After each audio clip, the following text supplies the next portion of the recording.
और अब खबरें विस्तार से। सियासी उठापटक की चर्चाओं के बीच मुख्यमंत्री योगी आदित्यनाथ और राज्यपाल आनंदीबेन पटेल के बीच लगभग 50 मिनट तक मुलाकात के बाद सीएम अपनी मुलाकात के बाद अपने आवास के लिए रवाना हो गए।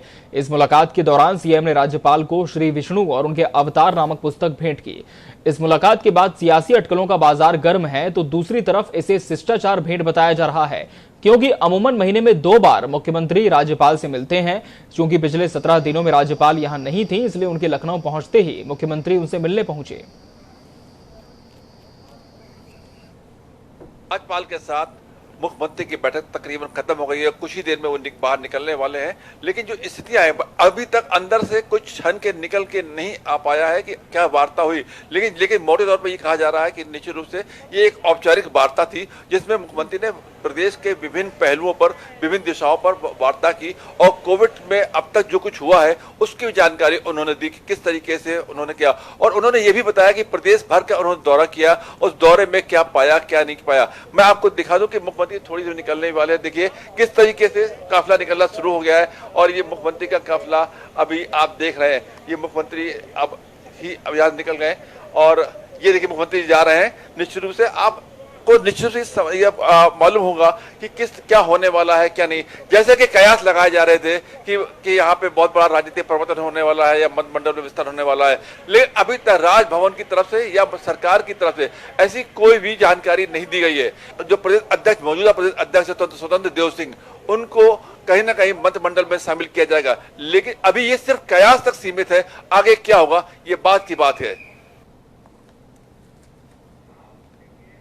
सीएम योगी प्रदेश में लगातार जिलों का दौरा कर रहे हैं। वो अस्पतालों में जाकर मरीजों से मिल रहे हैं, बच्चों से मिल रहे हैं, हर विषय की जांच कर रहे हैं। सीएम योगी ने आज सिद्धार्थनगर और बस्ती का दौरा किया। सबसे पहले सीएम सिद्धार्थनगर पहुंचे। यहां पर सीएम ने integrated Covid control command centre का निरीक्षण किया। साथ ही सीएम ने अधिकारियों के साथ बैठक भी की। सीएम ने करीब 12 बजे तक कलेक्ट्रेट में जिले के अधिकारियों और जनप्रतिनिधियों के साथ बैठक कर मौजूदा हालात और भविष्य की तैयारियों की समीक्षा की। बैठक के बाद सीएम का काफिला बस्ती के लिए रवाना हो गया। इसी के साथ सीएम करीब 2 बजे बस्ती सर्किट हाउस पहुंचे। यहां उन्होंने बस्ती मंडल के अधिकारियों को संबोधित किया। 2 तस्वीरें स्क्रीन पर आपके सामने है। बस्ती पहुंचे मुख्यमंत्री योगी आदित्यनाथ। भारी बारिश के बीच भी उनका दौरा नहीं रुका। वहीं सिद्धार्थनगर भी पहुंचे, कोविड कंट्रोल सेंटर का निरीक्षण किया। दरअसल अलग अलग जिलों में कोविड कंट्रोल सेंटर बनाए गए। इंटीग्रेटेड कमांड सेंटर से इन्हें नाम दिया गया है ताकि लगातार मरीजों की मॉनिटरिंग हो सके। जिले में कितने मरीज हर रोज मिल रहे हैं उनकी संख्या की गणना हो सके। मुख्यमंत्री खुद लगातार ग्राउंड जीरो पर पहुंच रहे हैं, जमीनी स्तर पर दौरा कर रहे हैं, जानने की कोशिश कर रहे हैं कि क्या कुछ और बेहतर यहां किया जा सके ताकि जो पॉजिटिविटी दर है उसका भी आकलन हो सके। साथ ही साथ कोरोना की दूसरी लहर से निपटने के समुचित इंतजाम भी यहां पर हो सके। भारी बारिश हो रही थी बस्ती में, लेकिन इसके बीच भी मुख्यमंत्री ने दौरा जारी रखा। सीएम योगी ने आदेश जारी करते हुए कहा है कि नवनिर्वाचित ग्राम प्रधानों से 28 मई को वो संवाद करेंगे। प्रदेश के नवनिर्वाचित ग्राम प्रधानों से विकास कार्यों को आगे बढ़ाने को लेकर मुख्यमंत्री योगी आदित्यनाथ वीडियो कॉन्फ्रेंसिंग के जरिए संवाद करेंगे। पंचायती राज विभाग के अपर मुख्य सचिव मनोज कुमार सिंह ने सभी जिलाधिकारी और जिला पंचायत राज अधिकारियों को 28 मई को ग्राम प्रधानों से सीएम की ऑनलाइन संवाद को लेकर आदेश जारी कर दिए हैं।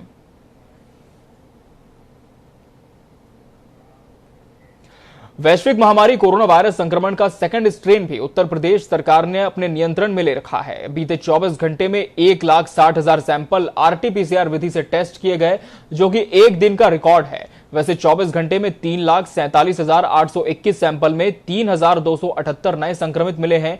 एक दिन में 188 लोगों की मौत भी हुई है। इस दौरान उपचार के बाद 6,995 लोग इसके संक्रमण से मुक्त भी हो गए हैं।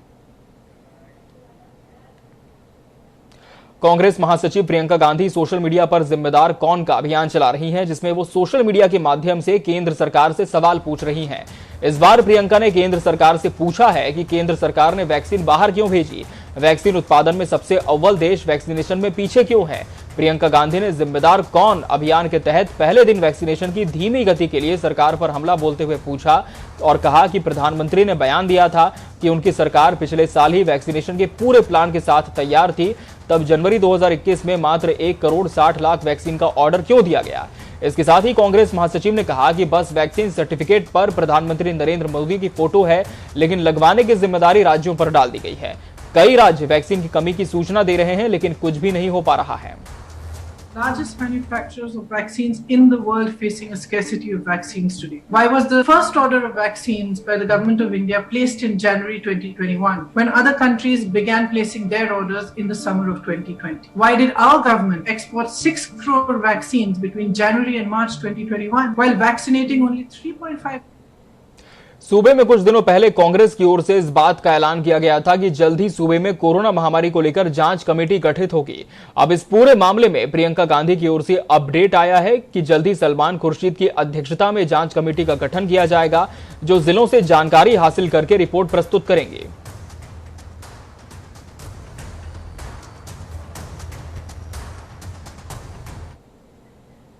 कोरोना महामारी की इस त्रासदी में कोरोना की दवाइयों के बहाने 20 लाख के गबन का मामला सामने आया है। मामला संभल जिले के गुन्नौर तहसील की नगर पंचायत बबराला का है, जहां इस पंचायत के ईओ शिवलाल राम ने 12 मई को पीएफएमएस के उत्तराखंड की एक फर्म को 20,30,000 के पेमेंट का पीएफएमएस दिया।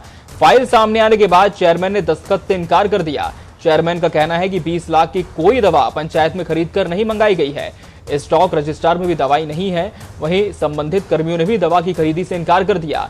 इसके बाद चेयरमैन ने मामले की डीएम से शिकायत की, जहां पूरे मामले की जांच की जा रही है। आपको बता दें कि मामले ने तूल पकड़ लिया है। इस संबंध में शिकायत प्राप्त हुई है और इस शिकायत की जांच के लिए अपर जिलाधिकारी महोदय को सौंपा गया है। तो जांच होने के बाद ही क्लियर हो पाएगा कि वो उसमें क्या मामला है, और अगर गलत पाए जाएंगे तो निश्चित तौर पर कार्रवाई की जाएगी। सर, मामला तो पिछले टाइम का है, 1 साल करीब हो गया है, इसमें क्या तो ये जो हमें शिकायत प्राप्त हुई है वो इस साल का है। फतेहपुर जनपद के मिरई गांव में सुभद्रा फाउंडेशन सन 1991 से सामाजिक कार्यों में लगातार अपनी भूमिका का निर्वहन कर रहा है। जनपद के मिरई गांव की रहने वाली सुभद्रा देवी ने सुभद्रा फाउंडेशन के नाम से संस्था खोली है, जिसमें कहीं न कहीं सामाजिक कार्यों में लगातार भूमिका निभाई जा रही है। वहीं महामारी के समय कोरोना से बचाव के लिए गाँव के लोगों के लिए अपनी वॉलंटियर के साथ मदद कर रहे हैं। वहीं गाँव के कई हिस्सों में सैनिटाइजेशन, मास्क वितरण, दवाइयां और सरकार की वैक्सीनेशन पहल पर वैक्सीन लगवाने के लिए लोगों को जागरूक भी किया जा रहा है। खबर बलिया से है, जहां बैरैया सोनबरसा गेहूं क्रय केंद्र से ऐसी खबर सामने आई है जिसके बाद जिले में हड़कंप मच गया। असल में गेहूं क्रय केंद्र के अधिकारियों और कर्मचारियों के कारनामे से विधायक सुरेंद्र सिंह पीड़ित हैं। विधायक ने क्रय केंद्र कर्मचारियों से नाराज होकर क्रय केंद्र पर धरना दिया। विधायक ने बताया कि गेहूं के क्रय केंद्र पर कर्मचारी के नहीं बैठने की शिकायत बार बार मिल रही थी। विधायक ने डीएम बलिया पर बात न सुनने का भी आरोप लगाया। मुझे जानकारी हुआ कि हमारे किसान यहाँ 2-3 दिन से पीड़ित हैं। गेहूँ क्रय केंद्र पर गेहूँ का क्रय करने वाला कोई कर्मचारी अधिकारी बैठता ही नहीं। मैं जब यहाँ आया 11 बजे तो पता चला कि यहाँ वास्तव में कोई नहीं है। कल भी आप आए थे? कल भी मैं आया था। तो मैं कल से ही उच्च अधिकारियों को सूचित कर दिया कि कल यदि 11 बजे तक कर्मचारी अधिकारी काम अपना प्रारंभ नहीं किए तो मैं कल जो है यहीं पर बैठ जाऊंगा और तब तक बैठे रहूंगा जब तक कि हमारे यहाँ क्रय चालू नहीं हो जाएगा। मेरी सरकार को बदनाम करने के लिए से ताज नगरी आगरा में अभी वैश्विक महामारी का कहर थमा भी नहीं है, उससे पहले ही ब्लैक फंगस ने दस्तक दे दी है। कोरोना के बाद अब 7 राज्यों में ब्लैक फंगस को महामारी घोषित कर दिया गया है। आगरा में पिछले 24 घंटों में आधा दर्जन से ज्यादा केस दर्ज किए गए हैं। इनका इलाज एसएन मेडिकल कॉलेज के मेडिसिन विभाग में चल रहा है। एसएन के प्राचार्य संजय काला ने जनता टीवी को बताया कि ब्लैक फंगस का इलाज करने के लिए एसएन पूरी तरह से सक्षम है। इसके लिए हम लोग बहुत पहले से तैयार हैं। जी हम लोगों ने इस विषय में पूरे कमेटी का गठन किया है। जी 7 लोगों की कमेटी है, जिसके जो चेयरमैन हैं डॉक्टर अखिल हैं, जो ईएनटी के हेड ऑफ द डिपार्टमेंट हैं, और इसके अलावा कानपुर से कई ऐसे मामले सामने आए हैं जिसमें निजी अस्पतालों ने आपदा को अवसर बनाया है और मरीजों के परिजनों से उपचार के नाम पर जमकर वसूली की है। मामला अकबरपुर थाना क्षेत्र के राजावत हॉस्पिटल का है, जहां 30 घंटे के भीतर मरीज से 65,000 रुपए वसूले गए, जबकि डॉक्टरों की फीस सिर्फ 13,100 रुपए हुई थी। दूसरी तरफ पीड़ित की शिकायत के बाद जिला प्रशासन ने राजावत हॉस्पिटल की जांच की। जांच में दोषी पाए जाने के बाद भी स्वास्थ्य विभाग ने कोई कार्रवाई नहीं की। देश भर में कोरोना महामारी और ब्लैक फंगस का कहर जारी है, तो वहीं दूसरी तरफ झोलाछाप डॉक्टर अपने आधे अधूरे इलाज से लोगों की जान खतरे में डाल रहे हैं। ऐसा ही एक मामला उत्तर प्रदेश के रामपुर जिले से आया। सूचना मिलने के बाद स्वास्थ्य महकमे ने एक फर्जी अस्पताल के नियम कानून को मद्देनजर रखकर संचालन के दौरान छापामार कार्रवाई करते हुए इसे सील कर दिया है, लेकिन डॉक्टर मौके से फरार हो गया। कोई झोला छाप है वो प्रैक्टिस कर रहा है और वहाँ पेशेंट पाए गए हैं। तो इस सूचना के आधार पर वहाँ मौके का निरीक्षण किया गया। जब मौके का निरीक्षण किया गया तब तक वहाँ झोला छाप डॉक्टर जो प्रैक्टिस कर रहा था वो वहाँ से फरार हो चुका था। प्रदेश की योगी सरकार ने आवश्यक सेवा अनुरक्षण अधिनियम एस्मा लागू कर दिया है। इसके साथ ही अब यूपी में सभी सरकारी सेवाओं में हड़ताल पर रोक लगा दी गई है। एस्मा लागू होते ही यूपी सरकार के अधीन सभी लोक सेवा प्राधिकरण निगम समेत सभी सरकारी विभागों पर यह आदेश लागू रहेगा। बताया जा रहा है कि कई विभाग अपनी मांगों को लेकर हड़ताल पर जाने की तैयारी में थे। ऐसे में कर्मचारियों को अब तक 6 महीने की हड़ताल की अनुमति नहीं होगी।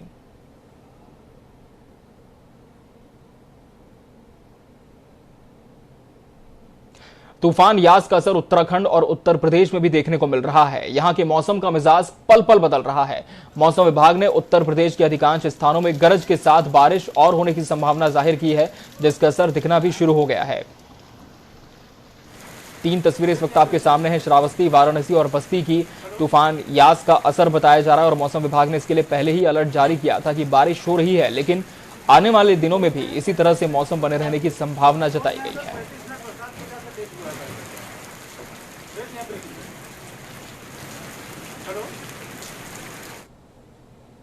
सहकारिता भर्ती घोटाले के 2 मुख्य आरोपियों रामजतन यादव और राम प्रवेश यादव के जरिए अब एसआईटी उन सफेद पोशों तक पहुंचने की कोशिश करेगी जिनकी सरपरस्ती में इस घोटाले को अंजाम दिया गया था। कि आखिर क्या वजह रही कि ब्लैक लिस्टेड होने के बाद भी राम प्रवेश की कंपनी को भाजपा सरकार में काम मिलना बंद नहीं हुआ। राम प्रवेश यादव ग्राम विकास और ग्राम पंचायत अधिकारी भर्ती घोटाले में भी आरोपी है। एसआईटी ने राज्य भंडारण निगम और सहकारिता संस्थागत सेवा मंडल के अधिकारियों, पदाधिकारियों और कर्मचारियों के खिलाफ प्रारंभिक जांच में कई पुख्ता सबूत भी इकट्ठे कर लिए हैं। उत्तर प्रदेश में सहकारिता विभाग एक लंबे समय से अधिकारियों का और नेताओं मंत्रियों का खाने का पुराना अड्डा रहा है। ये एक बात नहीं है, ये बात बहुत पुरानी है। मैं आपको याद दिला दूं कि बसपा सरकार में भी इस प्रकार के घोटाले उस समय हुए जब एक अधिकारी ने एक ऐसा आदेश दिया कि 5 करोड़ रुपए की केवल कप प्लेट की क्रॉकरी एक दिल्ली की कंपनी से खरीदवा दी। जब इसकी जांच हुई तो उन्हें मामला समझ में आया। ये सिलसिला थमा नहीं। तो उसके बाद सहकारिता में होने वाली भर्तियों को लेकर घोटाले लगातार जारी रहे।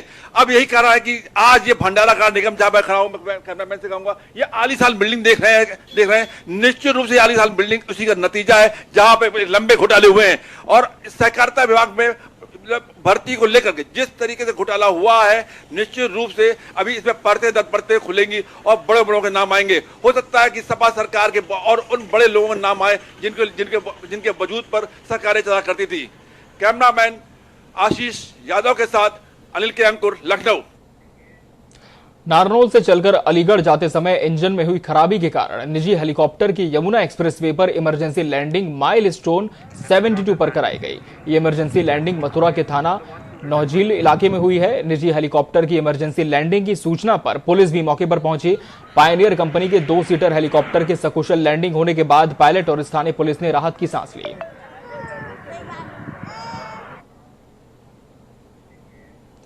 आज विक्की राज एडवोकेट की पत्नी नेहा राज ने महामहिम राष्ट्रपति को अपने खून से पत्र लिखकर लोकसभा सांसद मोहम्मद आजम खान को रिहा करने की मांग की है।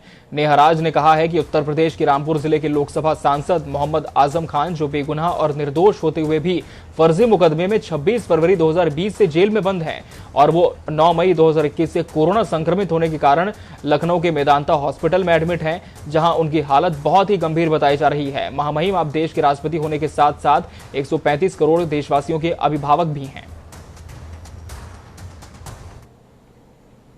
बेसिक शिक्षा राज्य मंत्री डॉक्टर सतीश चंद्र द्विवेदी के भाई के सिद्धार्थनगर विश्वविद्यालय में असिस्टेंट प्रोफेसर के पद पर ईडब्ल्यूएस वर्ग में नियुक्त होने के मामले में अरुण द्विवेदी के इस्तीफा देने के बाद भी सियासी उठापटक खत्म होने का नाम नहीं ले रही है।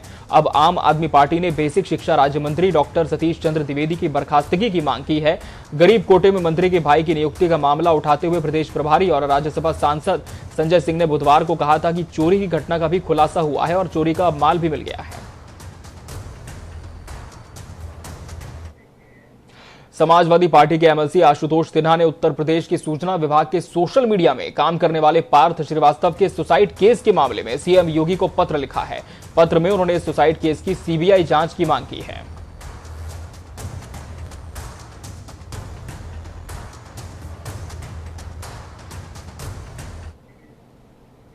अभी हाल ही में उत्तर प्रदेश को वैक्सीनेशन के मामले में अव्वल स्थान मिला है और सरकार भी वैक्सीनेशन को लेकर आक्रामक तेवर इख्तियार किए हुए है। लेकिन सिद्धार्थनगर जिले के प्राथमिक स्वास्थ्य केंद्र बढ़नी के उपकेंद्र औधई कला से जो तस्वीरें सामने आई, उसके बाद आप सिर्फ एक ही बात कहेंगे कि ऐसे कैसे होगा वैक्सीनेशन।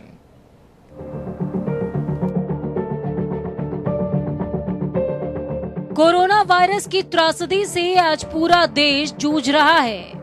कहीं अफरा तफरी तो कहीं हाहाकार का माहौल है, कहीं दवा नहीं तो कहीं ऑक्सीजन नहीं है, तो कहीं स्वास्थ्य विभाग ही नदारद नजर आता है। कोरोना संक्रमण से देश में न जाने कितने लोगों की जानें चली गई। कुछ मौतों को आंकड़ों में शामिल किया गया तो कुछ नदियों की धार में बह गए। उत्तर प्रदेश में स्वास्थ्य विभाग की लापरवाही थमने का नाम नहीं ले रही है। अभी तक आपने राजधानी लखनऊ में 8000 से ज्यादा कोरोना मरीजों के लापता होने की खबर सुनी होगी, लेकिन इस बार मामला कुछ अलग है। यूपी के सिद्धार्थनगर जिले में चल रहे कोविड वैक्सीनेशन के दौरान स्वास्थ्य कर्मियों की बड़ी लापरवाही का खुलासा हुआ। यहाँ कुछ लोगों को पहली डोज कोविशील्ड की तो दूसरी डोज कोवैक्सीन की लगा दी गई।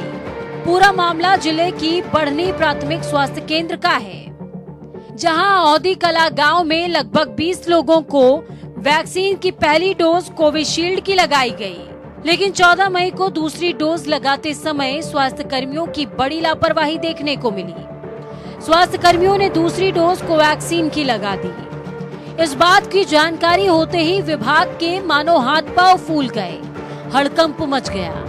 फिर क्या हुआ? वही जो हमेशा होता रहा है। सभी अधिकारी एक दूसरे पर गलती का आरोप मढ़ते रहे। मामला गरमाया तो विपक्ष को जैसे बैठे बिठाए मौका मिल गया। समाजवादी पार्टी के अध्यक्ष अखिलेश यादव ने भाजपा पर हमला किया। उन्होंने कहा कि उत्तर प्रदेश के सिद्धार्थनगर में 20 ग्रामीणों को कोरोना की पहली और दूसरी डोज में कोविशील्ड और कोवैक्सीन की अलग अलग टीके लगाए जाना भाजपा सरकार की लापरवाही का निकृष्ट उदाहरण है। इससे प्रभावित लोगों को डॉक्टरी निगरानी में रखा जाए। इस तरह के वैक्सीनेशन सर्टिफिकेट पर किसका चित्र होगा? अब किसका चित्र वाला माजरा समझिए। असल में वैक्सीनेशन के बाद तमाम लोगों को जो सर्टिफिकेट दिया जा रहा है उसमें प्रधानमंत्री का चित्र है। इसको लेकर प्रियंका गांधी भी सरकार पर निशाना साध चुकी हैं। तो वहीं ग्रामीणों से जब इस पूरे माजरे के बारे में बात की गई तो उन्होंने कहा वो भयभीत हो गए हैं। हालांकि कॉकटेल वैक्सीन लगने के बाद भी किसी को कोई स्वास्थ्य संबंधित समस्या नहीं हुई है। पहले लगी थी कोविशील्ड और दोबारा लगाया गया है कोवैक्सीन। दिक्कत तो डर तो हमेशा बना रहा। दूसरा खुराक लगा दिए इन लोगों ने, कोवैक्सीन लगा दिया। लगाना चाहिए ये कोविशील्ड लगाना चाहिए।